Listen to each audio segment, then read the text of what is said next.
What if every driver had the exact same car, exact same engine, exact same power, a completely even playing field? How would the championship look? Would it be any different? Well, today that's exactly what we're gonna find out. What would the championship look like if every driver had the same car? So I'm going to detail where I think all the drivers would finish if they were in the same car. Starting at the very bottom in P20, we have none other than Nikita Mazepin. Now, don't get me wrong, this guy has improved this season and occasionally beaten his teammate Mick Schumacher. However, I just can't justify putting him any higher considering he is consistently well off the pace in both qualifying and races, sometimes by as much as 5 seconds in quali. And yes, that Haas car is absolutely atrocious, but still, out of all these drivers, Mazepin would probably be last. In P19, we have Jesus himself, Antonio Giovinazzi. Now, Giovinazzi was an incredibly difficult one because he has shown little sparks of talent and good form throughout the season, but he just hasn't been able to convert any of that to points or even any kind of momentum really. He's only got 1 points finish this season, and that Alpha doesn't actually seem that bad. I mean, Kimi's managed to get 10 points out of it, and you could argue Antonio has been really unlucky, which he definitely has. However, some may say you make your own luck in this sport, and with that, Giovinazzi gets P19. Up next in P18, we have Mick Schumacher. Now, it's very hard to judge Mick Schumacher's performances this season, mostly because his car is absolutely rubbish, and we only really get to see him fight with Mazepin, which isn't really a fair comparison. We've seen glimmers of talent throughout the season though, consistently up in the P16, P15 territory, but other than that, it's difficult to put him any higher than P18. Hopefully next season, we'll get to see more of what he has to offer, but for now, it's 18th for Mick Schumacher. In P17, it's your favorite Canadian, Nicholas Latifi. Now, Williams have definitely improved their car this season, but I believe both Latifi and Russell have also stepped up this year. I don't see why everyone says Latifi is a bad driver,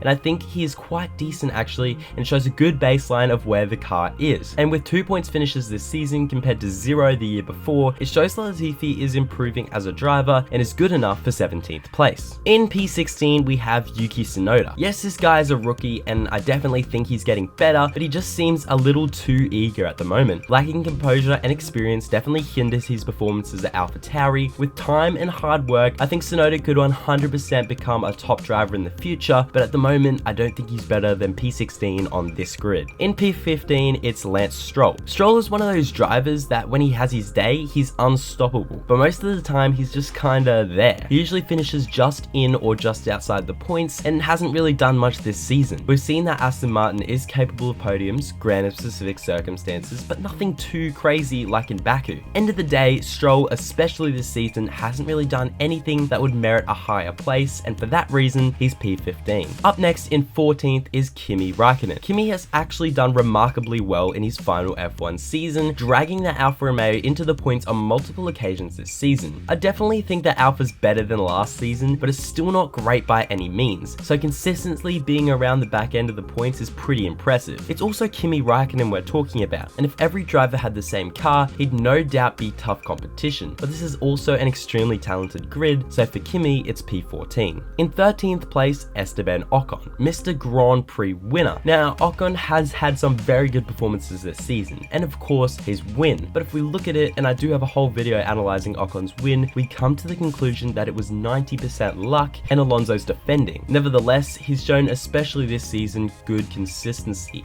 finishing around the 9th to 7th range most races. This has probably been his best season in F1, however, I think Alonso has shown us the true performance of that Alpine, and for that, it's only P13 for Ocon. Mostly, however, it's because I think Sebastian Vettel would beat him in an equal car. In 12th place is of course Vettel. As I said, the Aston Martin does look worse than the Alpine, and Vettel has shown a lot of good performances in the Aston Martin. So, in an equal car, I think Seb would do better than Ocon. He of course does have those 2 podiums, even if he was disqualified from Hungary, but it shows how much talent he still has at 34, and for that, it's P12 for Vettel. In P11, we have the honey badger Daniel Ricciardo. Now, old Danny Rick has been very hard to rank. Obviously, it's been difficult for him to adjust to that McLaren, and he's clearly not showing his true talent in the car at the moment, but we can only blame so many of his poor performances on the car before questions have to be asked about whether he's still got it. So for those reasons, I think P11 is fair. In P10 is Valtteri Bottas. Now, Bottas is quite far down, but that's only because I think the rest of these drivers would beat him if given the same car. Don't get me wrong, Valtteri is a decent driver with a slew of third place finishes this season, but he is in the best car on the grid and really should be competing for wins. On top of that, he is rather inconsistent and rarely up there fighting for wins with Max and Lewis this season, so Bottas gets P10. In P9 is Sergio Perez. Now Perez has begun to come into form a little towards the end of this season, but in arguably the best car on the grid, he hasn't really been able to show what the car is capable of. Now yes, it is tailored to Max and this is his first season in the car, but he's had quite a few out of place drives this season, bringing him a little lower on the list, only because I think these next drivers would all beat him in an equal car. One of those drivers being Lando Norris in P8. Now Norris started the season phenomenally with a bunch of podiums and points finishes in what seemed to be a capable car, but ever since Hungary, the car and Lando just haven't looked the same, and it's this lack of consistency you get with young drivers that brings him down. He is no doubt incredibly talented and probably will win a world championship one day, but in equal machinery I think he'd come in at P8. Coming in at P7 we have Fernando Alonso. Fernando in that Alpine loves a good P6, usually getting solid points and occasionally even a podium. However, it's his racecraft that really sets him apart. 40 years of age and proving he's still got it. Holding up one of the best in the world, Lewis Hamilton, in an Alpine was a truly remarkable feat